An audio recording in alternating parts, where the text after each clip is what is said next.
Yes, students, these are the questions from matrices which can be there for a 5 marks category और utmost important question माने जाते हैं.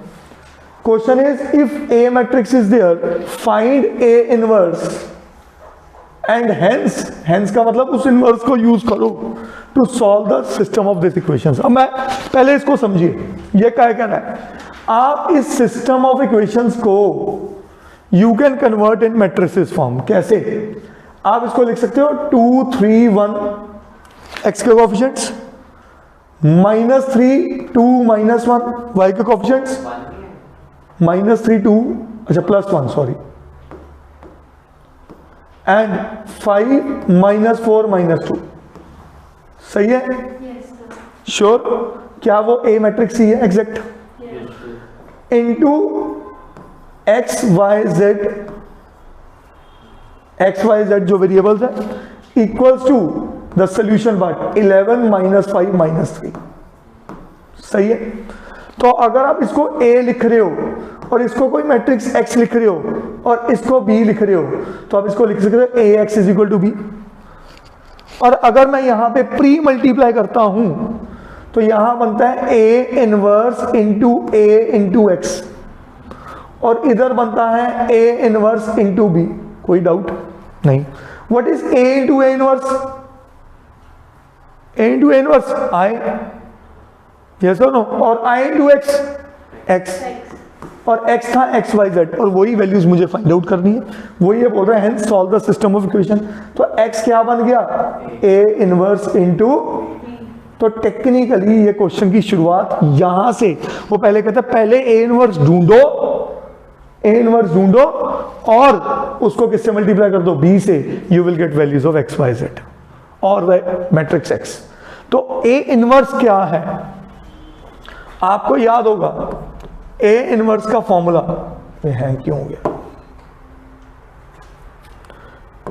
A inverse का formula adjoint of A upon determinant of A, provided determinant should not be 0.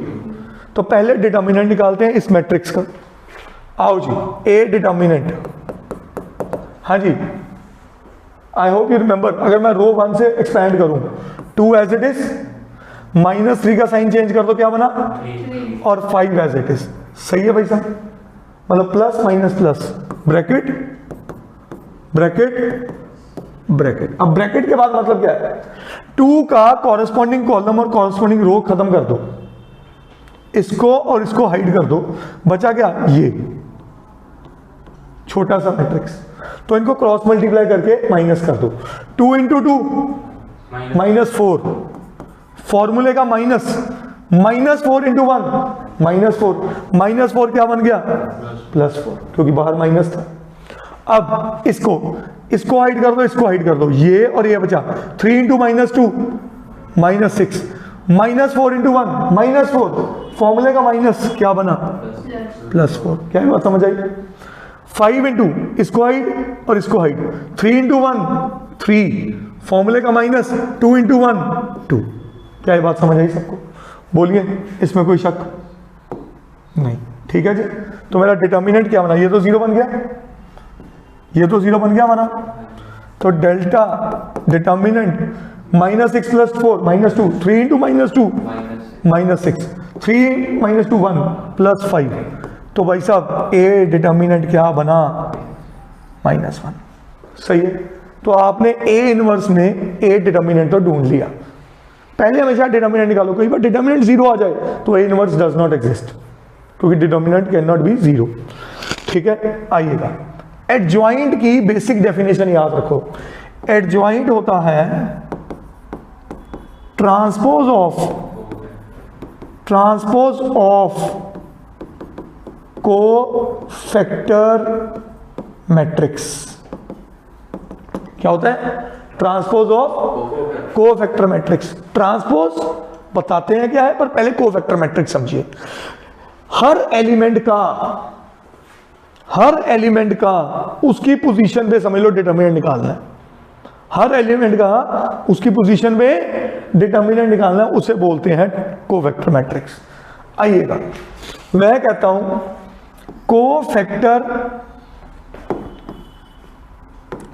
Cofactor matrix of ए। अगर ये 3:3 matrix है तो इसका रिजल्ट भी 3:3 आएगा।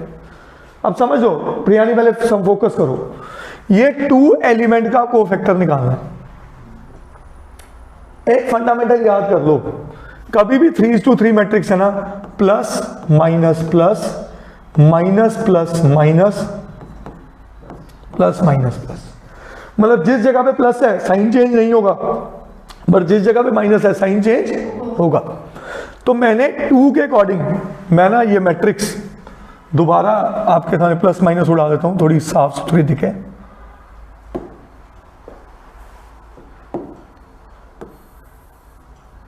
ठीक है जी,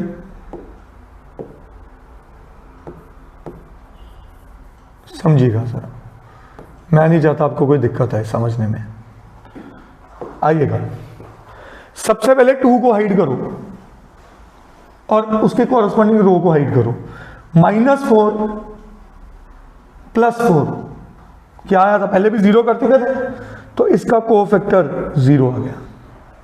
सही है, मैंने क्या बोला, हर एलिमेंट का डिटर्मिनेंट निकलेगा। -3 के लिए इसको हाइड और इसको हाइड, -6 3 2 6 + 4 क्या बना, -2। बट इस पोजीशन पे साइन चेंज होगा। वो तो -4 है बेटे देख, इसको हाइड कर, इसको हाइड कर, 3 × -2 -6 -4 का क्या बन गया, +4, क्योंकि फॉर्मूले में माइनस आता है बीच में। -6 + 4 -2, -2 लिखा। बट इस पोजीशन पे मैंने आपको क्या सिखाया था, साइन चेंज होगा, प्लस माइनस प्लस, तो -2 का क्या बन गया, +2, क्या बन गया, +2। कहानी समझ में आई, जहाँ पे प्लस है कोई चेंज नहीं होगा। हाँ, अब जैसे इधर आ जाओ, इसको हाइड करो, इसको हाइड करो, 3 - 2 क्या बना, 1, नो चेंज ऑफ साइन। क्या यहां तक गेम समझ आ रही है, बोलो यस और नो। आइएगा आगे, अब इसको हाइड करो, 3 के लिए निकालना ना, इसको हाइड करो, मैं फिर करता हूं, इसको हाइड करो और इसको हाइड करो। -3 × -2 6, 5 × 1 -5, 6 - 5 1 इस पोजीशन पे साइन चेंज होना है, प्लस माइनस प्लस फिर माइनस प्लस माइनस। सही है, साइन चेंज, 1 का क्या बन गया, -1। तो मैं क्या कर रहा हूं, इसको क्या लिख दिया, -1। क्या ये बात समझ आई, श्योर। अब बात करते हैं इस 2 की। लो जी, इस 2 के लिए इनको हाइड कर दो, 2 × -2 5 × 1 5, पर साइन चेंज -4 -5 क्या बना, और इस पोजीशन पे साइन चेंज, तो ये -9 ही रहा। क्या ये बात समझ आई, तो यहां क्या बना, -9। श्योर। अब इस पोजीशन के लिए इसको हाइड कर दो, इसको हाइड कर दो, मतलब जो एलिमेंट का निकाल रहे हो उसके वहां पे t बनना चाहिए। ठीक है, तो 2 × 1 2, फॉर्मूले का माइनस, -3 × 1 -3, +3 बन गया, 2 + 3 5, बट इस पोजीशन में साइन चेंज होगा। ठीक है, तो यहां क्या बन गया, -5। I hope this make sense, sure. अब आ जाओ लास्ट रो में, इस 1 एलिमेंट के लिए, -3 × -4 12, 5 2 10, 12 - 10 2, नो चेंज ऑफ साइन, तो यहां क्या आ गया, 2। सही है। अब मैं लाइंस नहीं मार रहा हूं, इसके लिए ये आइडिया है, 4 2 -8 -8 -15 -23, तो यहां क्या आ गया, साइन चेंज, +23। लास्ट इसको और इसको, 2 2 4 +9, माइनस फॉर्मूले का, -3 × 3 -9, 4 + 9 नो चेंज ऑफ साइन। ये कौन सी मैट्रिक्स बनी, कोवेक्टर, ये बनी। पर एडजॉइंट निकालने के लिए क्या चाहिए, ट्रांसपोज। ट्रांसपोज का मतलब होता है changing rows into column and column into. अब मैं इसको क्या करूंगा, adjoint of A will be equal to, जो रो है ना उसको कॉलम बना दो, 0 2 1 -1 -9 -5 and 2 13 23 23 एंड 30। क्या ये बात समझ आई सबको?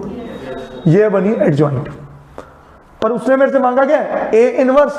ए इनवर्स निकालने के लिए adjoint divided by determinant. Determinant -1 है, मतलब इसको -1 से डिवाइड करूंगा, सबके साइन चेंज। तो ए इनवर्स आया adjoint of A divided by determinant of A. तो ए इनवर्स क्या बना मेरे पास? 0 1 -2 -2 9 -23 -1 5 -30। क्या यहां तक सबको समझ आया? ये मेरे पास क्या बना? A inverse. तो ये मैंने क्वेश्चन का पहला पार्ट सॉल्व कर लिया। अब अगला पार्ट पे आते हैं। आओ जी, अब अगला पार्ट क्या कह रहा है वो समझिए। ये क्यों हो गया है? आओ जी, अगले पार्ट में कहा था solve the system of equations after finding A inverse. वो मैंने आपको समझा दिया था कैसे करना है, शुरुआत ही यहां से की थी। तो x क्या आया? x आया a इनवर्स इंटू बी। तो आप यहां पे लिखो 0 1 -2 -2 9 23 -1 5 -13। It will be multiplied with b। b कौन है? x y z। b है 11 माइनस, सही है जी। और ये x क्या है? आ जाओ x पे भी आ जाओ। x क्या है? x है x y और z। x ये है, चेक करिए, ठीक है जी। अब मुझे x y z ही तो ढूंढना है। अब नोटिस करो, what is it's order? 3 into 3। What is it's order? 3 तो मल्टीप्लिकेशन पॉसिबल है yes और रिजल्ट क्या आएगा? 3:1। तो x y z किसके बराबर होंगे? इधर 3:1 के रिजल्ट के। अब वो रिजल्ट कैसे बनना है? 3:1। How many rows? 3। How many column? 1। तो A11 A21 A31। तो A11 के लिए first row and first column 0 into 11 0 5 into -5 5 into -5 -5 -2 into 5 -2 into -5, sorry मैं गलत बोल गया। 1 into -5 -2 into -3 6। तो 6 - 5 तो पहली वैल्यू क्या आई? 1। अब A21 के लिए second row first column -2 into 11 -22 9 into -5 -23 into 3, ठीक है जी। 45 and 12 67, तो 2 आ गया, 2 आ गया, सही है। आ जाओ आगे। -1 into 11 -11 5 into -5 -25 -13 into 3 39। तो 25 and 11 36 39 and 3 आ गया। अब 2 matrices are equal, 2 matrices are equal if their order is same। क्या इनका ऑर्डर सेम है? तो that means corresponding elements are also. So therefore x कितना आया, y कितना आया एंड z कितना आया, and that's my answer. 5 mark कर रहा है, फ्री के नंबर होते हैं क्वेश्चन। करिए प्लीज।